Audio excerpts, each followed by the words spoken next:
மக்களே வணக்கம். நம்ம கேளுங்கள் தரப்படும் சேனல் மூலமாக இன்றைக்கி சர்ச்சில் 8 ஏழைகள் இருந்தாங்க. 8 பேர்த்துக்குமே 2 தோசை. ஒரு செட்டு 50 ரூபா.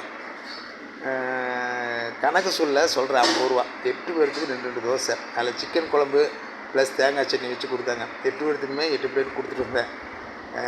ஃபோனு சுவிட்ச் ஆஃப். என் ஒய்ஃப்க்கு ஃபோனை கேட்டு தரமாட்டேன்ட்டாங்க. வீடியோ எடுக்க வேண்டாம், நீ நல்லது செய்கிறாங்க. கடவுள் இடதை செய்கிறது வலதுகை அறியக்கூடாது. ஆனால் என்னுடைய என்னென்னா, கடவுள் சொன்னது ஒரு பக்கம் இருந்தாலுமே நம்ம செய்கிறது 4 பேர் தெரிஞ்சால் தான் அதன் மூலமாக அவங்க மற்றவங்க உதவி செய்வாங்க இல்லைங்களா.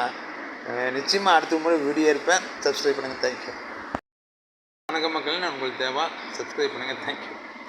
இன்றைக்கி டிஎல்சி திருப்பூர் குருசேகரம் 1க்கு பெரம்பலூர் தொகுதி எம்எல்ஏ வந்திருந்தார்.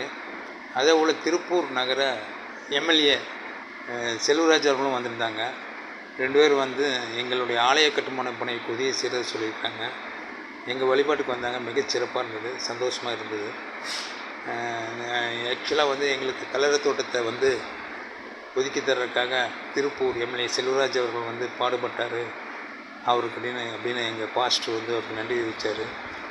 ரொம்ப சந்தோஷமாக இருந்துச்சு. ஆலய நடவடிக்கையில் அவங்க எவ்வளோ ஈடுபாடு காட்டி செய்கிறதுக்காக அவங்களுக்கு நம்ம வணக்கம் தெரிவிச்சுக்கிறோம். அதே போல் எத்தனையோ ஏழைகள் கஷ்டப்படுறாங்க.